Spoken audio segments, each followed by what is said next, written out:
Hey guys, so I'm going to wait for some people to get in here before I start. Sylvester's asleep. Yeah.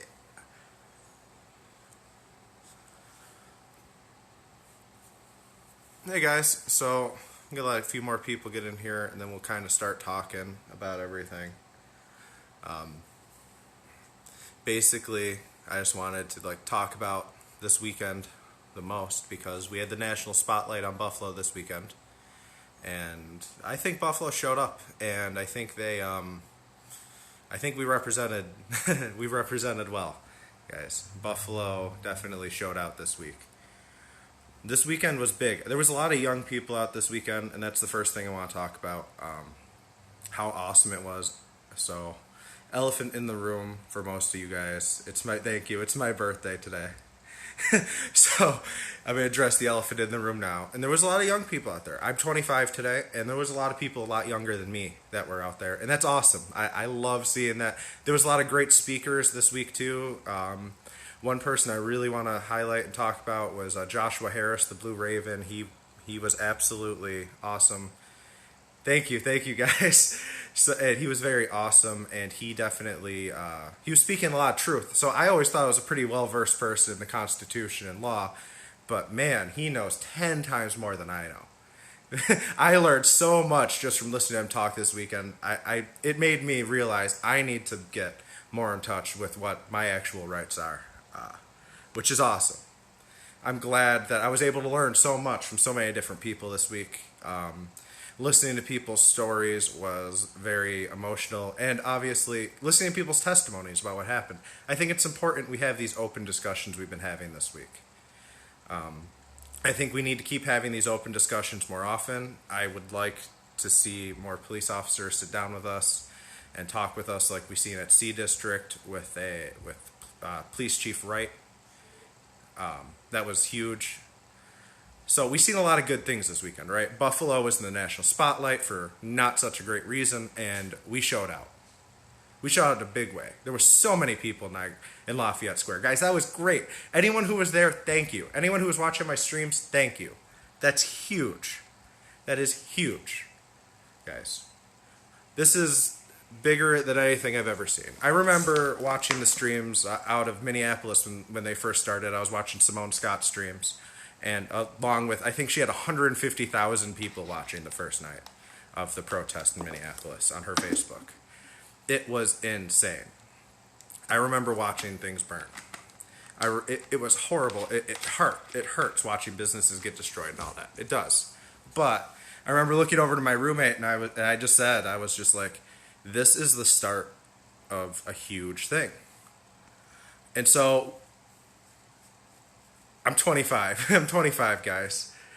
And so the big thing for me was when I got down there, there was no news cameras, no nothing. At 4:4, I got down there about 4:15. There was not a lot of people. About 4:45, the police started killing the traffic. This was the first night of the protest on Saturday.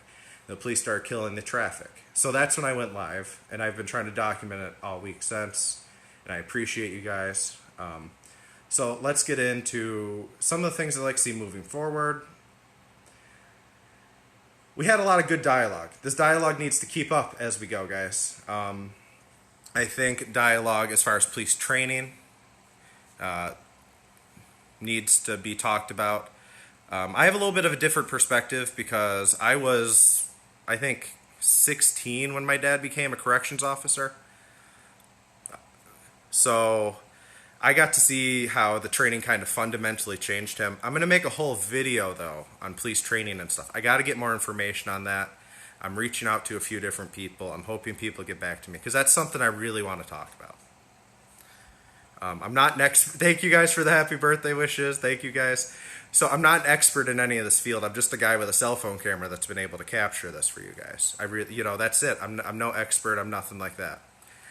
Kiariel Horn was a super inspirational person this weekend. I think I would love to see her in some kind of position of power in the future, if I'm honest with you guys. I think she's very intelligent. I think she's very well spoken. I think she's very well liked. And she's very, very nice. I've been so impressed with how nice she's been to everybody and how level-headed she is. Even describing her story, you could feel like the pain when she was describing what happened to her son.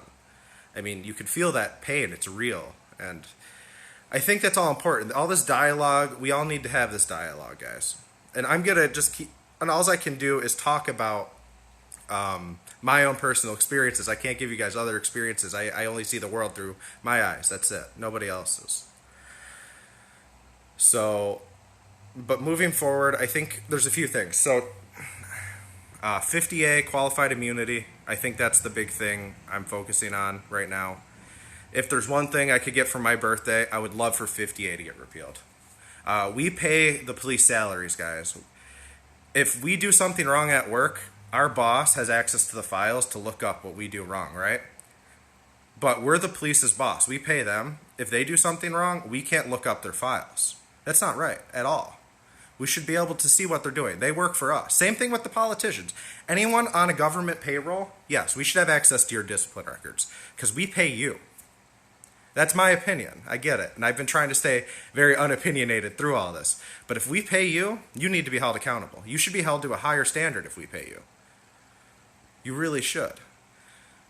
The police training is a whole nother thing. I've been trying not to touch on it because I'm not like an expert on police training.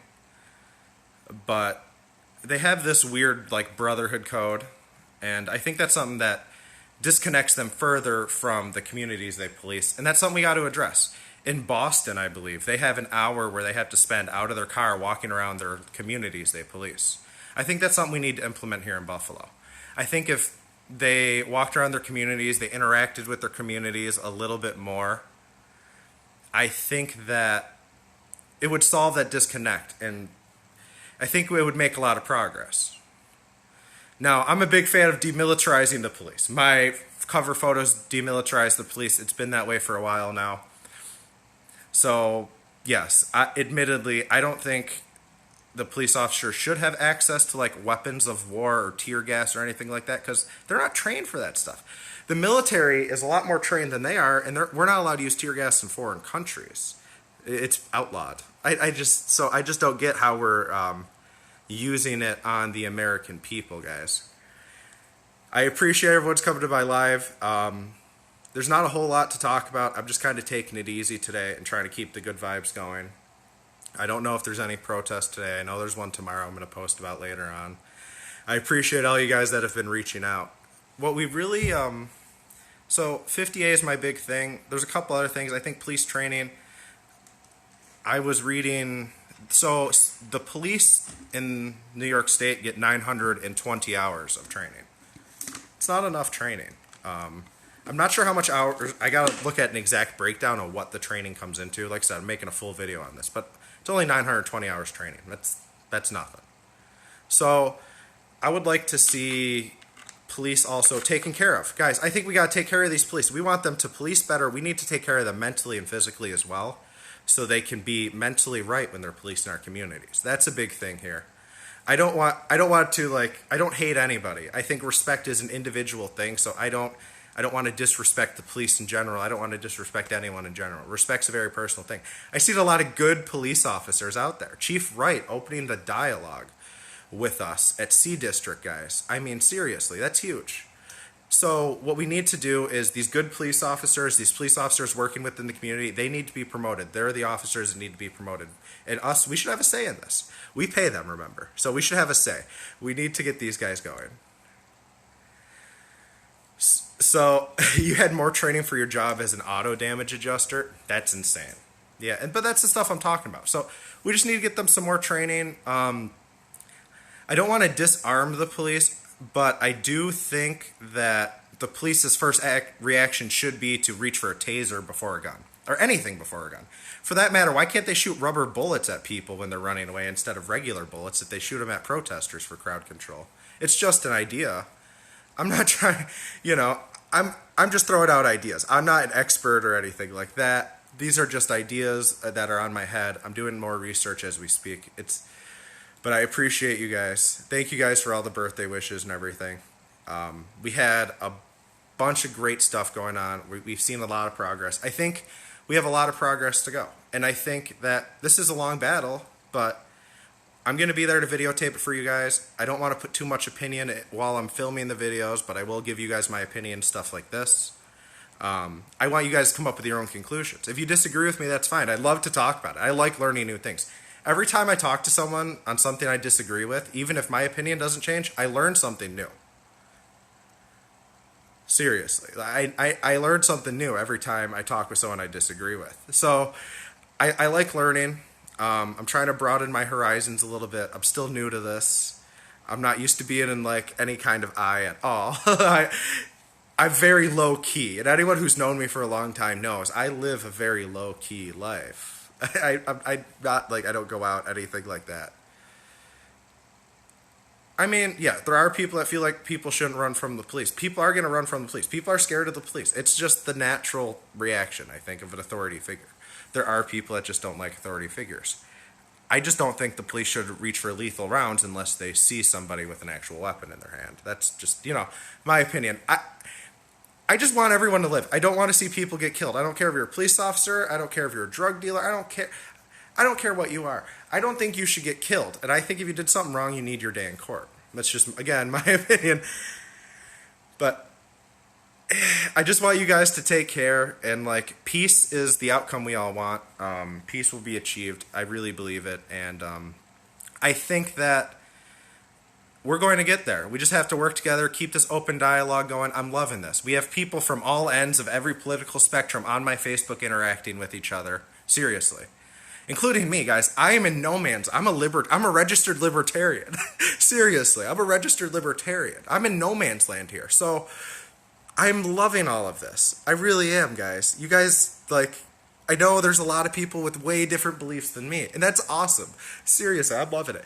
I love all the dialogue I've been having, the great conversations and messages I've been having with people. You guys have been fantastic. So, I just want to leave you guys with one thing. I want to edit these clips. Spectrum's been dicking me around with getting me my new internet box so I can get faster Wi-Fi here. So that should be here today. And I want to edit. I want to talk about those 8-minute moments of silence we were doing, though. That's what I want to end on. Wow. Guys, those moments of silence were some of the most powerful and and just emotional things I think I've ever experienced in my life. I don't think there was a dry eye in the crowd when we did those. People were saying his last words, and it was painful for me. I don't know if you guys watched the video or not. I did, and man, it hurt. Watching that video, I was screaming at my cell phone when I was watching the video, guys. Screaming at my cell phone. Somebody needs to hit him off of him. Screaming at my phone. So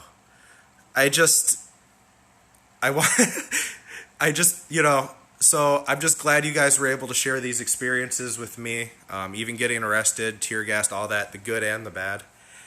I feel like we're like family now, you guys, because we've gone through so much together in such a short period of time. So I'm going to leave it at that. I love you guys. You guys are the best, but I'm going to try to relax. It's my birthday here, so you guys enjoy your day.